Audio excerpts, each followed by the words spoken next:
Hey, what's up, guys? It's me, Tato, back again with the recipes that make you wanna cook. On today's video, we're making these gorgeous fudgy chocolate brownies. Stay tuned.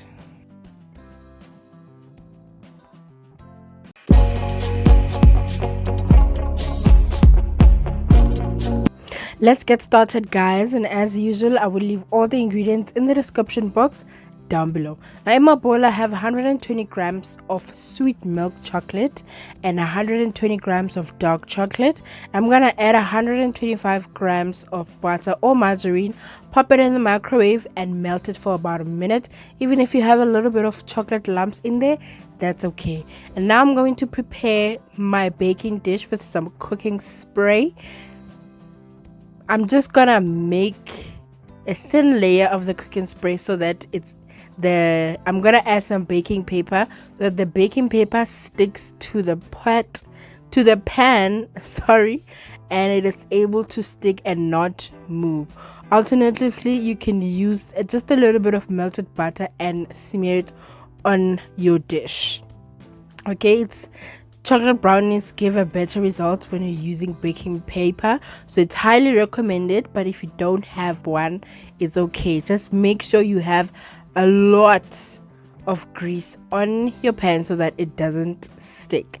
Now in my bowl I'm gonna add 1 cup of white sugar and a half a cup of brown sugar. I'm gonna add 3 eggs, one at a time. So add an egg, make sure that it's incorporated with the sugar, and add the rest of the eggs until your mixture is nice and runny and smooth, a little bit of fluffy and so beautiful, and the sugar has dissolved.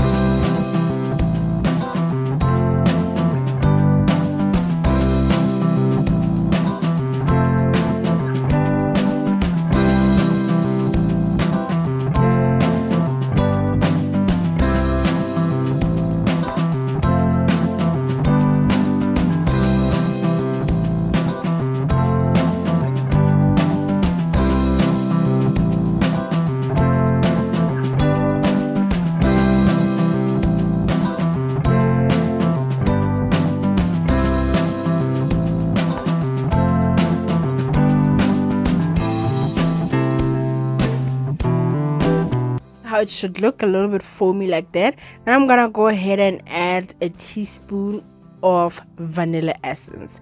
I'm gonna add 2 here because I'm using a half a teaspoon measure. That's why I added 2. That makes a teaspoon. I'm gonna add a 1/4 teaspoon of salt and mix that together.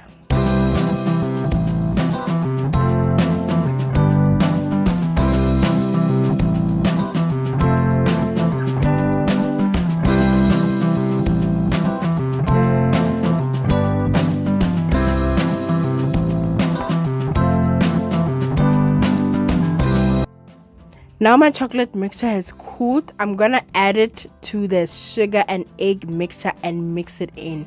You'll see the color will start to change into this beautiful brown color. This is what's going to give the brownies its fudgy texture. This honey, it's more fudgy than cakey. So continue to mix that through. So beautiful, guys. It's smooth, it's even smells so gorgeous.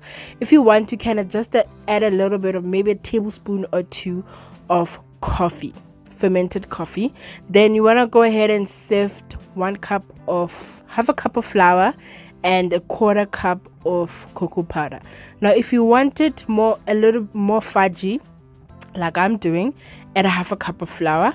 If you want it a little bit more cakey, add 1 cup of flour or 1.5 cups of flour. Alright, so that just goes to preference, but I like them very chocolatey and fudgy, not cakey. So I added a half a cup of flour. Remember, fudgy, half a cup of flour. Cakey, 1 cup or 1.5 cups of flour. And then here is just a mixture of white crackle chocolate. The chocolate has some Rice Krispies and some another chocolate. I'm gonna show you all the packets, guys, don't worry. The different types of chocolate that I added in there.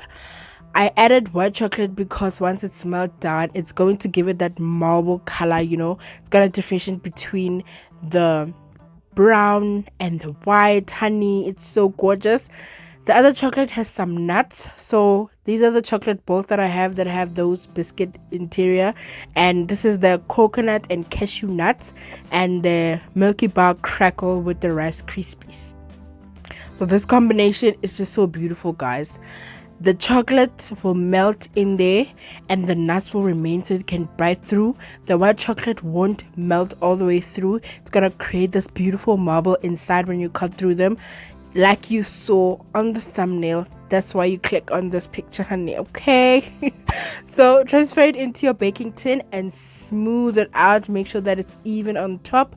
If you want your chocolate brownies to be a little bit thicker, you can use a smaller square pan, but because I didn't have one, I only had this one, so use what you got, honey. But if you have that small square one, honey, that is the best thing you can do for yourself. And I'm gonna pop it in the oven in a preheated oven of 180 degrees Celsius for 30 minutes. And you're gonna take it out. It's silky, it's gorgeous, it's crackling, honey. It's so gorgeous. Now, as you can see, the baking paper also makes it so easy to take out from the pan and easy clean up as well. And you want to let it cool, guys, before you take it out of the pan. You want to let it cool. Can I tell you how long this took to cool down? I went and took a bath for over 2 hours. This thing, by the time I cut into it, it was still warm. Can I tell you, it was still so warm. I didn't cover it. I just put it on the counter and let it air dry. After 2 hours, it was still warm, and hence once you cut it when it's warm, it's going to break because it's very brittle. So once it sets, it won't break so easily. And also because it has more chocolate than flour, it will also break easily because it's very fudgy. But it's worth it. It is worth it. Ooh! As you can see, those little white chocolate that didn't really melt in there create a beautiful marble color in there when you cut into them, as well as the nuts that were in the other chocolate. Honey, can I tell you the textures here? It's fudgy, it's smooth, it's cakey. There's a crunch in there with the nuts. There's a little bit of between smooth and solid with the white chocolate. Oh, babe. Oh, guys, can I tell you something? Please don't forget to subscribe, guys, if you haven't already. Like and comment, and I will see you on the next one.